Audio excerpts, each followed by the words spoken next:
Jadi kalau di iman Islam, mati syahid, membela agama, masuk surga. Kan begitu kan? Itu pikiran dari iman Islam yang disampaikan oleh Yusuf Kala kan. Nah, sementara di Kristen, dia juga bilang begitu. Mati syahid, masuk surga, berperang. Padahal di iman Kristen nggak ada berperang secara fisik. Kita paham mereka-mereka yang melaporin tujuannya apa. Bukan untuk kemudian menjerat Pak Yusuf Kala sebagai terlapor dan kemudian dipidanakan, bukan. Sebenarnya Pak Yusuf Kala tinggal, saya minta maaf, saya menyadari bahasanya secara ilmu dogmatik, Kristen terlebih, saya belum begitu memahami. Kalau secara hukum ketika ada orang yang merasa dirugikan, laporannya dijalankan, ini bisa masuk. Karena tadi perkara antara Ahok dengan antara Yusuf Kala, ini mirip-mirip. Kita bisa berteori ini Bang Vincent. Apa itu? Teorinya mungkin ada langkah-langkah oposisi dari Pak Yusuf Kala atau target politik yang akan dicapai di tahun 2029.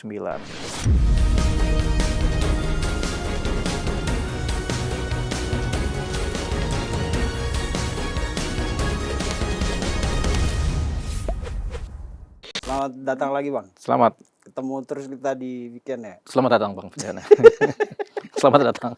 Pokoknya Bang Deo kita tangkapnya di weekend aja. Pasti nggak kemana-mana kan? Iya, betul Bang Vincent. Iya. Kemarin berapa kali kita ngomong Pak Yusuf Kala soal kenaikan BBM terus kalau nggak salah 2 atau 3 kali. 2 kali. 2 kali. Saya pikir itu pembahasan terakhir. Ternyata beliau ini bikin sesuatu yang membuat banyak orang agak terkejut dan berujung laporan polisi akhirnya. Kalau tidak salah ada 17 laporan. Itu terkait ceramah beliau di masjid kampus UGM kalau tidak salah ya Bang. Kalau saya lihat sih sebenarnya ceramah itu biasa aja.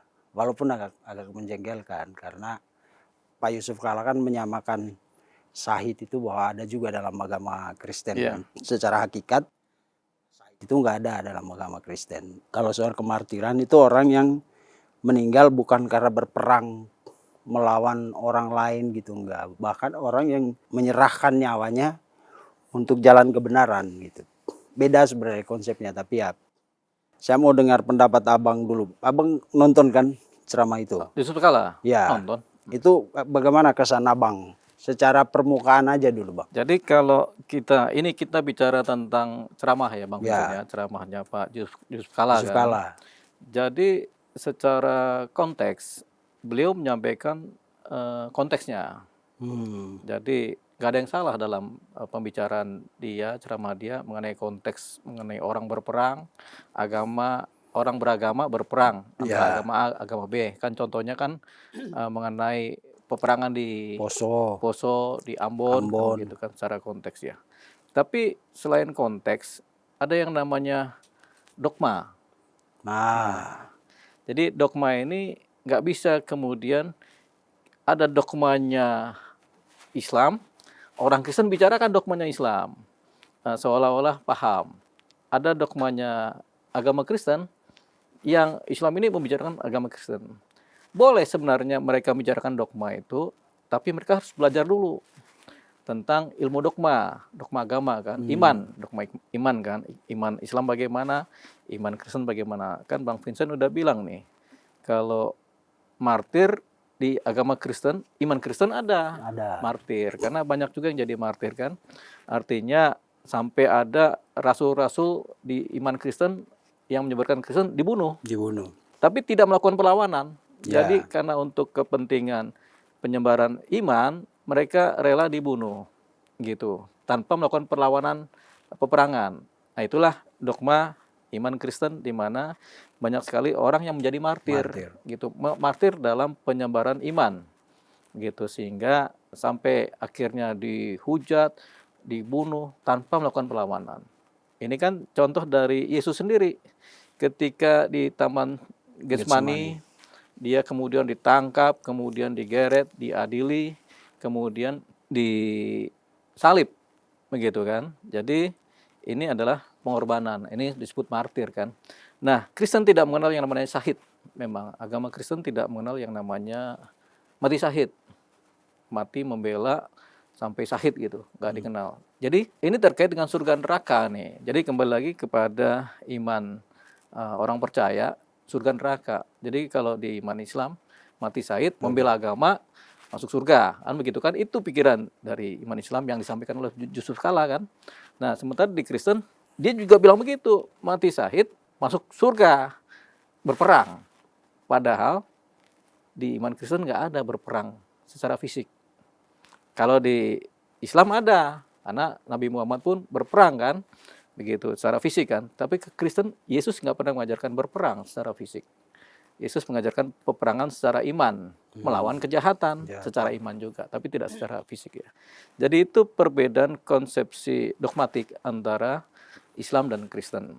Nah, di sini dalam ceramahnya Pak Yusuf Kala, beliau menyetarakan ini sebagai suatu posisi yang sama, yang secara berimbang gitu. Artinya ini kalau ini begini, ini juga sama begini, begitu. Padahal tidak. Perbedaan dogmatik itu penting. Itu yang dilupakan oleh seorang Yusuf Kala dalam ceramahnya. Jadi karena beliau tidak memahami dogmatik Kristen, iman Kristen, akhirnya beliau salah dalam menyampaikan dogmatik dalam konteks, begitu. Jadi konteksnya benar, dia menceritakan tentang perdamaian dari peperangan, tapi mengenai dogmanya dia salah menerapkannya, gitu. Itulah kemudian yang dilihat oleh banyak kelompok-kelompok atau ormas-ormas yang kemudian melihat ini salah nih, karena di iman Kristen tidak ada seperti ini gitu. Nah, mereka kemudian bikin laporan polisi. Dari GMKI, dari mana, PM bikin laporan polisi untuk, sebenarnya tujuannya baik ya. Laporan polisi ini tujuannya untuk mengingatkan atau menjelaskan bahwasanya ini adalah perbedaan dogmatik yang kalau ini dibiarkan bisa menimbulkan distorsi terhadap agama Kristen, terhadap iman Kristen. Karena iman Kristen tidak mengenal yang namanya peperangan fisik dan mati syahid, tidak mengenal. Iman Kristen mengenal peperangan iman, matinya martir karena dibunuh oleh pihak lain dalam mempertahankan iman. Gitu. Jadi itu dia, itu yang kemudian Pak Yusuf Kala kemudian tidak memahami ini.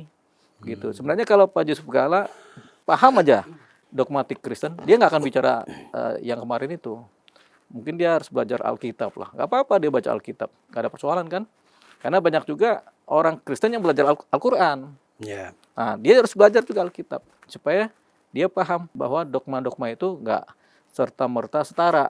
Jadi bukan soal konteks peristiwa, tapi konteks dogmatiknya juga. Iya, dogmatik yang dipermasalahan. Kalau peristiwanya sih rasanya pembicaraan atau ceramahnya Yusuf Kala itu kontekstual, gitu. Tapi dogmanya atau teori-teorinya itu yang salah. Kalau bahasa ilmu pengetahuan tuh teorinya yang salah. Dia kan kalau dalam konteks konflik atau perang itu memang ya ada upaya saling menghabisi kan. Namanya perang itu kan, pertama perang pikirannya membela agama. Jadi gini, di Taman Getsemani waktu Yesus ditangkap, kan ada satu prajurit Romawi yang kupingnya ditebas oleh Petrus. Sama salah satu murid Yesus. Si Petrus. Petrus. Iya. Petrus ini yang para pelaporin, kita nggak tahu ya.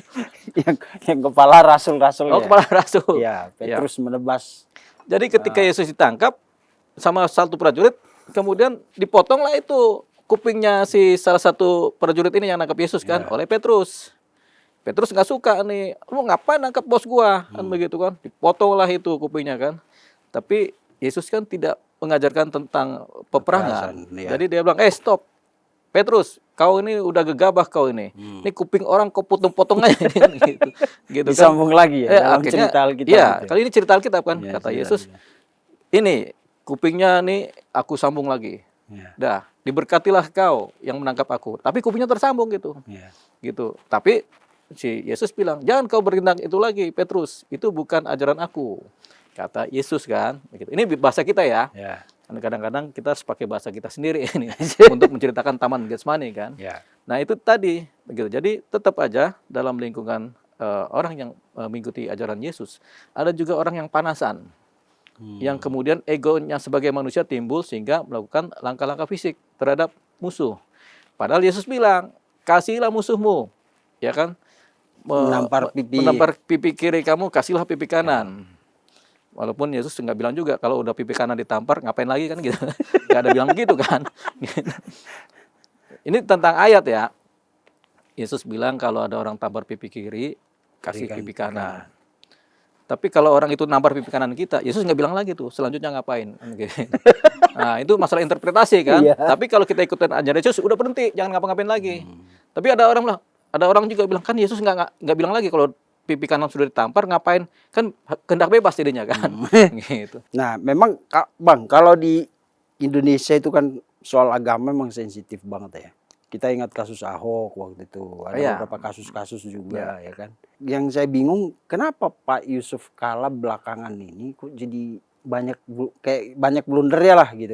Oh ya, kan ini cuma 3 nih ya. Iya. Tadi udah kita bicara tentang Taman Getsemani. Taman Getsemani lanjut udah. dulu ya. Udah kan? Jadi udah clear tuh Taman Getsemani bahwasanya ajaran Yesus tidak boleh itu landasan tuh. dogmatiknya. Jadi Pak Yusuf Kala tidak sampai ke situ pemahamannya. Jadi ini dia terlalu prematur namanya kan untuk melakukan penyetaraan antar dogma agama. Padahal nggak ada dogma agama yang setara. Selalu satu punya kekurangan, satu punya kelebihan. Gitu. Jadi kalau dia menyetarakan itu ya sudahlah. Secara konteks pembicaraan mengenai perdamaian dia benar, tapi secara dogmatik pengajarannya dia salah. Gitu. Itulah kemudian yang dia kemudian dilaporkan ke kepolisian kan. Kita paham mereka yang melaporin tujuannya apa? Bukan untuk kemudian menjerat Pak Yusuf Kala sebagai terlapor dan kemudian dipidanakan, bukan. Tapi dengan laporan ini adalah simbolik untuk menjelaskan bahwasanya dogmatik Kristen berbeda dengan dogmatik Islam. Gitu. Sehingga orang peka, akhirnya orang cari tahu kan, apa sih yang terjadi sebenarnya? Kenapa kok orang Kristen tuh tidak mau disebut mati syahid? Begitu. Akhirnya kan orang cari tahu tuh. Landasan-landasan dogmatik apa yang membuat iman Kristen ini berbeda. Orang cari tahu. Sebenarnya itu tujuannya. Bahwasanya kalau bicara tentang Ahok dan bicara tentang Yusuf Kala, dua-duanya sama nih. Ahok pada waktu dituduhkan penistaan agama, dia nggak paham tuh Al-Quran tuh. Al-Maidah. Ya, dia dalam konteks pikirannya sendiri dia sampaikan tuh. Padahal ada penafsiran tersendiri mengenai kitab Al-Maidah itu kan, dengan ayatnya kan. Nggak sama, nggak begitu menurut orang Islam. Tapi menurut terlalu harafiah ya. Iya, dia pikir begitu. Karena pendalaman materi agamanya yang tidak dipelajari secara baik. Sama juga Yusuf Kala juga begitu juga. Dia tidak mendalami dogmatik Kristen secara baik, akhirnya dia salah dalam menafsirkan. Jadi dua-duanya mengalami kesalahan penafsiran. Tapi Ahok bisa dipidana karena memang ada kepentingan politik di situ. Dengan mempidanakan Ahok berarti urusan dia jadi calon gubernur selesai kan? Nah, kalau Yusuf Kala tampaknya dari umat Kristen tidak ada kepentingan itu secara politik. Jadi hanya untuk menyadarkan bahwasanya dogma kami berbeda loh dengan dogma agama Islam. Itu aja. Nah, untuk supaya ini selesai gampang. Sebenarnya Pak Yusuf Kala tinggal saya minta maaf, saya menyadari bahwasanya secara ilmu dogmatik Kristen terlebih saya belum begitu memahami. Kan begitu. Ternyata yang benar adalah begini dogmanya. Bahwasanya tidak dikenal mati syahid, yang dikenal martir, tidak dikenal peperangan secara fisik, yang dikenal adalah peperangan iman. Gitu. Itu aja. Selesai semua umat Kristen yang melaporkan, ya sudah selesai memaafkan. Itu aja persoalannya. Jadi kalau dibilang Pak Yusuf Kala benar secara konteks, benar ceramahnya secara kontekstual, menceritakan tentang perdamaian atas dasarnya karena ada peperangan di Poso dan di Ambon. Tapi secara dogmatik itu yang nggak selesai, artinya belum memahami. Begitu. Tapi Pak Yusuf Kala mau nggak minta maaf itu, Bang? Ya tergantung gengsinya dong. Gitu. Ahok aja udah minta maaf tetap dipidana. Ya kan dijejak. Tapi kalau umat Kristen, kalau Yusuf Kala minta maaf atau menjelaskan kesalahan penafsiran tadi, rasanya juga selesai. Nggak ada orang Kristen yang... Iya, karena kalau ada umat Kristen yang kemudian tetap memenjarakan Yusuf Kala, mereka sudah melanggar tuh dogmatik iman Kristen sendiri. Di mana ampunilah musuhmu. Begitu. Iya. Kata abang tadi gak ada kepentingan politik lah di sini ya. Iya, kalau kerasanya kalau ini nggak ada kepentingan politik. Kalaupun kemarin saya baca postingannya, cuitannya Pak Said Didu, dia curiga ini ada kerjaan termul nih di balik laporan ini. nggak ada. Kalau ini kan terkait dengan iman agama ya, Ya. dogmatik agama ya, tentunya setiap laporan yang dilakukan, tentunya landasannya adalah iman. Kalau umat Kristen ya, tidak berlandaskan politik gitu. Karena ini kan agama yang kemudian dipersoalankan, dogmatik agama kan, jadi landasan iman. Nah, kalau Yesus bilang, hai ampunilah musuhmu, masa ini para pelapor ini nggak mau mengampuni? Ya kan? Cuman kan catatannya kan ada klarifikasi dulu nih. Sama kayak cerita di Taman Getsemani. Bahwasanya kuping prajurit ditebas sama Petrus karena prajurit mau nangkap Yesus. Tapi Yesus jelaskan, hai, jangan kau terlibat dalam tindakan fisik, nggak boleh. Kupingnya diberesin lagi. Ini juga nanti ada iman-iman roh Kristus juga yang berjalan di perkara ini. Jadi nanti ini perkara ini selesai. Tapi dengan fakta bahwasanya Pak Yusuf Kalla nanti dia paham tentang perbedaan dogmatik tadi dan dia kemudian bisa klarifikasikan, ini selesai. Nggak perlu panjang-panjang ya. Nggak perlu panjang-panjang. Kita yang bicara yang panjang nggak apa-apa, tapi perkara ini cepat selesai. Nanti kita panjangin juga nggak apa-apa. Tapi kalau secara hukum Bang, itu masuk nggak unsurnya? Kalau secara hukum ketika ada orang yang merasa dirugikan, laporannya dijalankan, ini bisa masuk. Karena tadi perkara antara Ahok dengan antara Yusuf Kalla ini mirip-mirip. Sama-sama tidak memahami dogmatik agama lain. Begitu. Sama dasarnya dogma, keimanan. Ilmu-ilmu keimanan tuh. Dogmatik itu kan ilmu-ilmu keimanan yang dasarnya keyakinan kan. Jadi sama gitu. Jadi secara hukum positif pun bisa masuk. Bisa masuk. Tapi ya nggak begitulah, karena kan kalau di Ahok itu kepentingannya politik. Orang dengan berbagai cara untuk menjegal kan. Kalau di sini kan nggak ada kepentingan apa-apa nih. Selain di Yusuf Kalla ya kasusnya, selain di mana pihak pelapor ini mencoba membuat klarifikasi atau membuat terang bahwasanya dogmatik Kristen tidaklah seperti yang dogmatik Islam. Gitu. Kalau ini udah terang ya udah selesai. Harusnya kalau minta maaf udah selesai ya. Ya, clearkan dan minta maaf selesai. Nah, tadi balik lagi ke pertanyaan saya Bang. Saya juga kadang bingung sama Pak Yusuf Kalla ini, belakangan ini kan. Ya. Kenapa ya kemarin soal BBM yang seperti tadi kita bilang. Ada apa Bang? Apa karena isu-isu yang berseliweran di media sosial soal utang perusahaan grup Kalla lah, soal adiknya, atau kayak Pak Yusuf Kalla ini maju karena ada tekanan apa gitu di dirinya sampai dia melakukan hal-hal yang tidak seharusnya dilakukan oleh Pak Yusuf Kalla. Laporkan Rismon kemarin. Ternyata kalau video itu AI gimana ya kan. Usul naikkan BBM. Dan masih ini banyak lagi. Pak Vincent tahu jawabannya nggak nih? Enggak. Lalu berarti kita jawab ini. Jadi gini Bang Vincent. Tahu. Yang Bang Vincent sampaikan tadi adalah gejala-gejala. Gejala-gejala ini gejala ya. Pertama, gejala pertama persoalan dengan Rismon. Yusuf Kalla. Gejala kedua adalah persoalan antara adiknya Pak Yusuf Kalla ya, yang jadi tersangka kan. Dua, gejala ketiga adalah persoalan utang-utang yang ramai di medsos dari perusahaannya Pak Yusuf Kalla. Jadi belum ada klarifikasi ya di medsos ramai sih kan. Gitu. Sampai ada lagi nggak gejala yang lain? 30 triliun tuh grup Kalla. Oh, masalah Pak Yusuf Kalla kemudian meminta Jokowi nunjukkan ijazah. Minta ini kan, Prabowo naikkan BBM. Ya, ini kan gejala-gejala kan. Gejala simpul. Apakah ini ada rangkaian kaitannya kayak ada kawat-kawat yang mengikat ini atau rantai-rantai yang membuat ini jadi kesatuan? Itu kita belum bisa pastikan. Satu ya. Apakah ini hanya koinsidental? Koinsidental itu secara kebetulan. Nah, berbarengan terjadinya. Kita juga belum bisa pastikan. Jadi ada dua landasan pemikiran. Pertama, ini kayaknya satu rangkaian yang kemudian menyebabkan Pak Yusuf Kalla berperilaku. Dan kemudian melakukan langkah-langkah defensif. Pak Yusuf Kalla melaporkan Rismon adalah langkah defensif. Ya. Kemudian Pak Yusuf Kala apalagi Minta Pak Jokowi. meminta Pak Jokowi untuk membuka ijazahnya. Ijazahnya. Itu adalah langkah ofensif. Apalagi yang dilakukan Pak Yusuf Kala?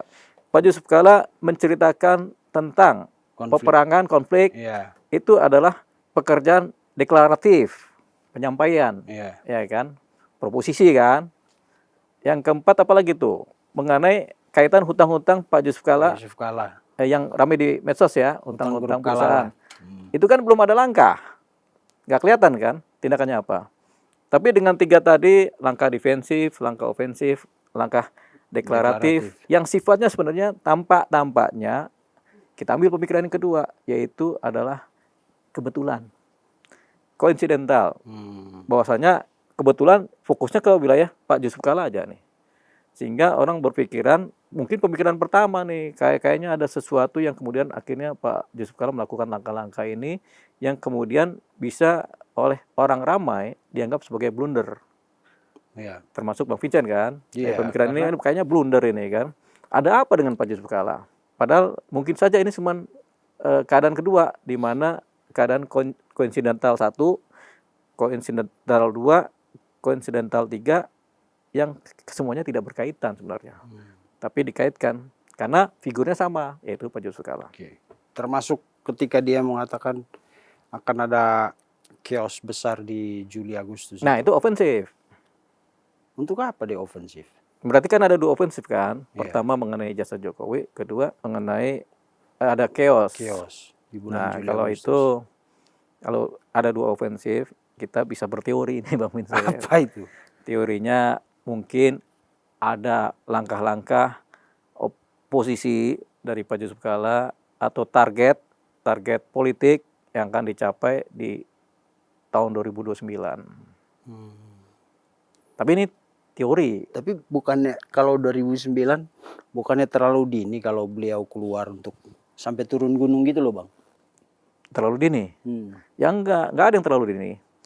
Semuanya sudah ancang-ancang. Dari Pak Surya Paloh ancang-ancang, Pak SBY ancang-ancang, Pak Jokowi ancang-ancang, Pak Yusuf Kala ancang-ancang. Kan udah ancang-ancang, karena untuk sampai ke 2029 ini kan udah mulai dari sekarang. Iya. Termasuk Pak Bahlil, dia juga ancang-ancang itu dengan partainya kan. Gitu, semua partai, semua oligarki yang terkait dengan partai udah siap-siap semuanya. Skenario apa yang mereka ingin lakukan untuk mencapai target. Iya. Tapi kalau dilihat kan kayak Pak Yusuf Kala itu bukan orang yang bertarung di depan gitu loh Bang. Kata siapa? Pertarungan itu ada potongan di belakang layar, ada depan layar. Ini kan Pak Yusuf Kala kayak tampil banget di depan. Ya karena pasukannya mungkin lagi tidur. Jadi dia sendiri tampil deh. Paling ada Pak Said Didu yang selama ini jadi. Ya kan kita nggak tahu partainya Pak Yusuf Kala apa secara signifikan ya. Kan dia memang terafiliasi dengan Partai Golkar kan. Tapi apakah dia ngikutin partainya atau dia ngikutin subjek nanti yang bakal jadi presiden, siapa nanti yang mencalonkan. Kan begitu. Kalau misalnya Pak Yusuf Kala membawa Anies menjadi calon presiden, di bohirnya misalnya. Tapi kemudian partainya Partai Golkar nggak mau bawa Anies. Partai Golkar bawa sendiri. Berarti kan ada satu simpangan di mana Pak Yusuf Kala tetap di Partai Golkar, tapi kepentingan politik yang non partainya dia masuk ke wilayah Anies misalnya, kan begitu, bisa kan gitu. Jadi bercabang namanya gitu. Kan banyak juga individu-individu politik yang kemudian bercabang. Secara partai dia partai ini, secara presiden dia calon lain begitu. Tapi kenapa Pak Yusuf Kala bisa sampai di wilayah depan dalam pertempuran misalnya? Ya nggak cuma Pak Yusuf Kala sih, semuanya juga berada di wilayah depan. Kalau mungkin saya salah lihat ya Bang, itu bukan karakter Pak Yusuf Kala gitu yang langsung. Karakter orang? Iya, karakter. Enggak, kita nggak bisa. Biasanya gini, Pak Yusuf Kala begitu. Kita nggak bisa membaca karakter satu orang tuh dari masa lalu aja. Karakter tuh selalu berubah, begitu.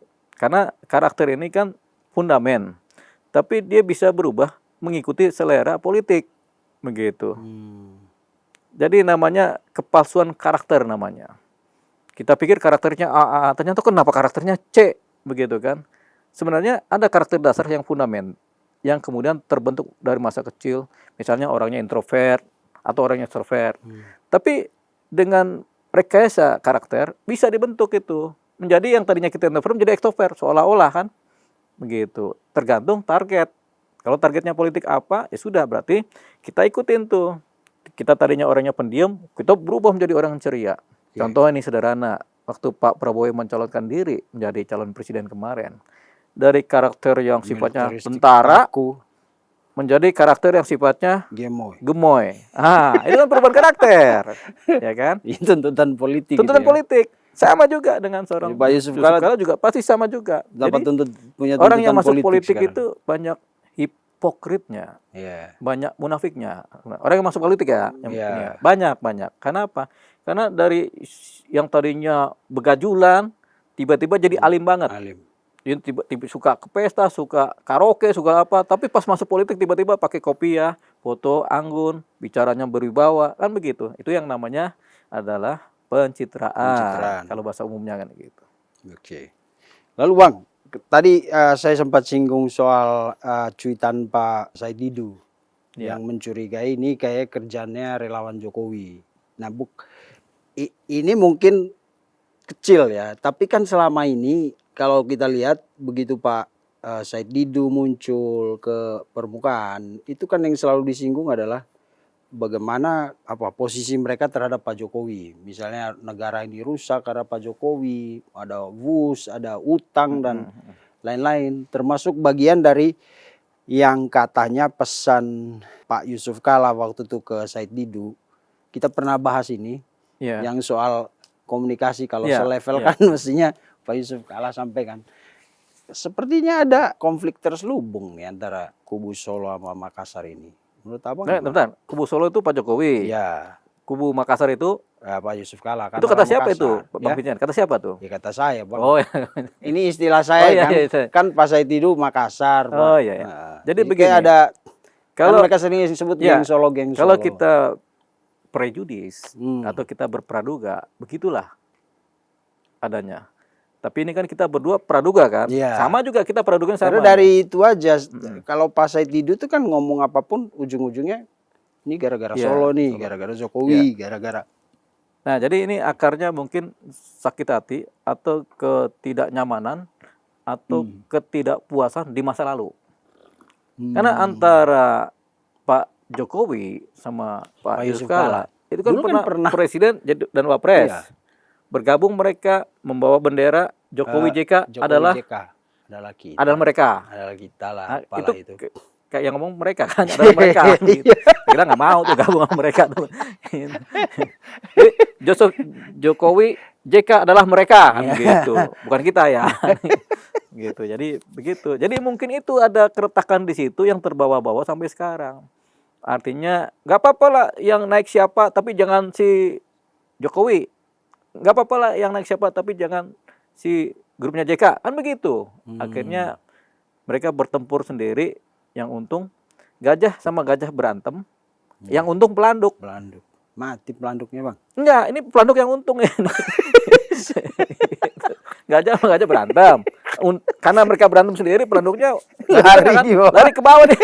Dia untung itu. Jadi kira-kira begitu Bang Vincent, kalau kita mau berpraduga. Bahasanya ada yang terselubung sakit hati, ketidakpuasan di masa lalu, keretakan yang terjadi dalam konteks hubungan antara Pak Jokowi dengan Pak Yusuf Kala yang dulu-dulu adalah mantan pasangan. Ya. Tapi bukannya di politik itu biasa aja Bang. Maksudnya memang friksi seperti itu. Tapi kalau sepanjang ini kan kayaknya ada sesuatu yang nyelekit banget gitu. Iya, karena sakit hatinya kan dalam banget. Tergerus hati ini kan. Bang Dio tahu tuh dalam sakit hati. Dalam itu. Kenapa berarti? Sakitnya hati ini. Jangan ngeles. Dalam banget itu ya. Dalam banget itu. Karena lama loh. Iya sih Prabowo sama Jokowi itu kan sempat sakit hati, tapi kemudian Bu Mega sama Pak SBY kan sakit hati lama itu. Oh iya. Iya kan. Yang politik ini. Iya. Kadang-kadang main perasaan politik ini. Jadi politik ini kayak cinta. Gak boleh baper kalau. Gak boleh baper. Tapi politik ini banyak yang baper. Kayak Bambang Pacul kan santai-santai aja dia, slow dia iya kan. Kelihatannya. Dalamnya juga baper itu. Oh gitu. Kita tanya aja sama Pak Bambang Pacul kan. Emang nggak pernah baper dia? Dia diganti dari Jawa Tengah gitu. Pasti baper itu. Ada kegundahan hati, ada kekecewaan Kemangkelan yang bisa direpres. dengan Dia pintar merepresnya itu. ya, Yang tadinya ada di alam kesadaran dia tuh kecewa, sakit hati atau kegundahan hati, karena dia rasionalnya tinggi, direpres tuh, hilang. Masuk ke dalam alam nggak sadar dia tuh, di bawah kesadaran. Nggak muncul kan, jadi perilakunya nggak tampak. main opa-opa Korea dia sekarang. Nah, apa tuh Bang Fajan, opa-opa Korea? Itu dia kayak Korean style gitu loh kayak bicaranya. Kayak Korea-Korea gitulah Bang. Aku Oh lupa iya, deh nama. Pokoknya dia senang yang gaya-gaya Korea-Korea iya, gitu. iya. Jadi dipanggil opa-opa Korea dia. Iya. Gitu, Pak Bambang Pacul. Tapi dia jago ya. Tapi masih jadi anggota DPR kan? Masih. Masih kan? Iya kan? Masih. Masih ya? Tapi memang kalau dilihat itu kan seperti itu Bang. Ya walaupun tadinya sebenarnya kita nggak kaitin ini ke Solo. Cuman kemarin saya lihat cuitannya Pak Said Didu loh. Kok nyinggung-nyinggung Solo apa? Ada apa nih? Kok semua salah Solo gitu. Ya mungkin juga dia benar karena kelihatan yang laporin itu kan Ade Darmawan. Ya. Terus siapa lagi itu elemen relawan Ya Jokowi tentunya lah. memang ada impuls-impuls ya. Iya. Stet gitu. Betul. Gitu yang akhirnya menjadi stimulus Iya. buat grupnya Pak Saidido yang kemudian melakukan pencurigaan. Iya, ini kayak saya curiga ini ada kerjaan relawan Solo kata dia Ya. gitu. Tapi kan kita sama-sama sepakat Bang Vincent. Apa itu? Curiga boleh? Iya, menuduh jangan. Nah, udah. Kita juga curiga-curiga aja ya. Iya, kita curiga dong. Curiga. Ada apa nih kok? Kalau dua kelompok ini muncul nih pasti sono. Oh enggak, ini. Ya itu latar belakangnya karena udah saling kenal itu. Makanya kalau dalam ilmu ungkapan ini. Jadi gajah sama gajah berantem, pelanduk kabur. Maksudnya gajah sama gajah itu kan mereka setara. Gajah dan gajah sama gajah kan biasanya satu suku. Berarti kan saling kenal tadinya kan. Begitu. Oh ini gajah, saling kenal tuh sama-sama gajah kan. Jadi nggak mati lagi pelanduknya kalau sekarang ya. Jokowi JK adalah mereka. Kita nggak peduli. Itu kan jargon masa lalu. Iya, tapi menang tuh. Jadilah kan presiden dan wapres. Jokowi JK adalah mereka. Ngalahin siapa dulu itu Bang? Prabowo juga ya? Prabowo sama Sandiaga Uno kalau nggak salah tuh ya. Bukan ya? Sama Hatta. Oh, Prabowo Hatta. Prabowo Hatta dulu. Setelah Prabowo itu kan baru Prabowo Sandi. Prabowo Hatta, Prabowo Sandi, Prabowo Gibran. Gitu. Di sini Prabowo Hatta, yang sial Hatta. Prabowo Sandi, Sandinya sial juga. Nah, makanya Pak Sandiaga Uno itu akhirnya curhat di medsos itu kan. Saya ikut politik baru 6 bulan duit saya habis sedot kan begitu. Saya kapok main politik kata Sandiaga Uno ya. Kalau soal duit habis tuh dari DKI Jakarta Bang. Sama aja lah, pokoknya dia sebenarnya kan katanya ada yang minjemin duitnya dia waktu itu. Iya. Talangin dulu lah buat kampanye. Itu kan kalau kabarnya kan Anies Baswedan yang minjem itu kan. Kabar saya nggak tahu. Iya, Anies Baswedan itu kata abang ya, Anies yang pinjem ya? Ya emang iya, itu kata si grupnya Sandiaga Uno juga kan, kita baca medsos, tahu medsos dari AI atau bukan, pokoknya itu aja ceritanya tuh kan. Habis duitnya dipinjem buat talangin kampanye dulu. Setelah menang ya gitu. Nggak dibayar ya? Nggak dibayar, main sendiri. Sandiaga Uno ini kapok gitu main politik katanya. Dia curhat sama Khairul Tanjung. Ceritanya gitu kan, sama Khairul Tanjung. Makanya jangan ikut pemerintahan, kita pengusaha aja kata Khairul Tanjung. Ya begitulah. Ya, udah benar dia ya. Udah benar. Sekarang dia udah ke tracknya lagi. Sandiaga Uno jadi pengusaha. Iya. Kalau udah jadi pengusaha kita lebih enak tuh. Betul. Ketemu sama Sandiaga Uno kan gitu. Bang, ada proyeknya kita gabung gitu. Tapi kan Sandiaga Uno nggak kenal kita. Kata dia, kata Bang Sandi, gue lagi ngumpulin duit utang gue kemarin belum dibayar gitu. Kalau dia jadi pengusaha lebih enak lagi kita kan, ayo Bang, kita bareng-bareng kita berproyek lah apa gitu kan. Tapi kan ya namanya kehidupan. Aduh, ya udah Bang, apa yang Abang mau sampaikan terakhir nih soal kita kembali ke cerita awal bahwasanya Pak Yusuf Kalla ini secara konteks pembicaraan di UGM sudah benar, tapi secara ilmu dogmatik dia belum memahami dogmatik Kristen secara baik. Makanya dia perlu belajar lagi. Betul. Kalau mau belajar, kalau enggak juga nggak apa-apa, tapi sudah diterangkan sama umat Kristen kan. Ya. Ini loh dogmatiknya yang benar begini, bahwasanya Kristen tidak mengenal mati syahid. Yang dikenal adalah martir. Martir. Mati syahid dalam peperangan fisik tidak dikenal oleh Kristen. Martir dalam peperangan iman dikenal. Apa itu peperangan iman?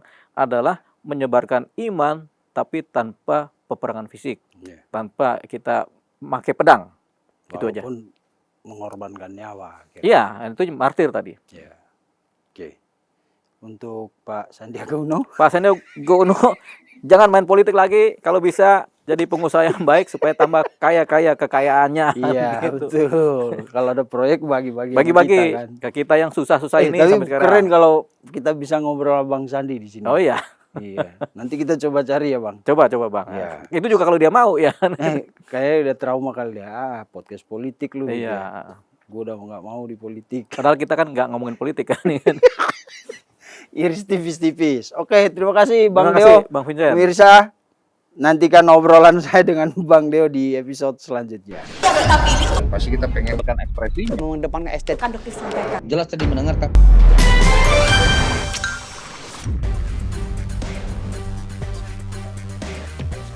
Terima kasih sudah menonton. Jangan lupa like, komen, share, dan subscribe video cumi-cumi.com.